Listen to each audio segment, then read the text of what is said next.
கிறிஸ்துக்குள் பிரியமானவர்களே, ஆண்டவரும் இரட்சகரும் மீட்பருமாகிய இயேசு கிறிஸ்துவின் இணையற்ற நாமத்தில் அன்பின் வாழ்த்துக்களை தெரிவித்துக் கொள்கிறேன். கர்த்தர் ரொம்ப நல்லவர். அவர் நேற்றும் இன்றும் எப்போதும் மாறாதவராயிருக்கிறார். வானத்தை பூமியை உண்டாக்கின தேவாதி தேவனிடத்திலிருந்து அனுதின வாழ்க்கையிலே உதவிகள் ஒத்தாசைகள் வந்து கொண்டு இருக்கிறது. ஆமேன், ஹல்லேலூயா. இதோ நமக்கு அநேகவித கடமைகளை கர்த்தர் கொடுத்திருக்கிறார்.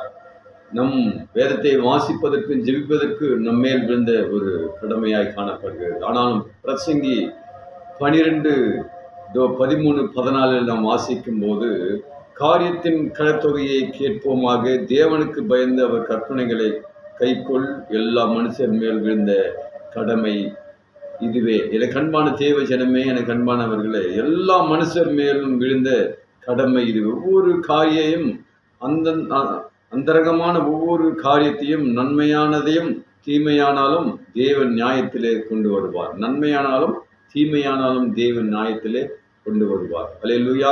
நன்மையான எந்த காரியமும் தீமையான எந்த காரியமும் இருந்தாலும் நம்மையில் விழுந்த கடமை, எல்லா மனுஷன் மேல் விழுந்த கடமை, தேவனுக்கு பயந்து அவர் கற்பனைக்கு நாம் கை கொள்வது நம்மேல் விழுந்த கடமையாய் காணப்படுகிறது. அல்லேலூயா.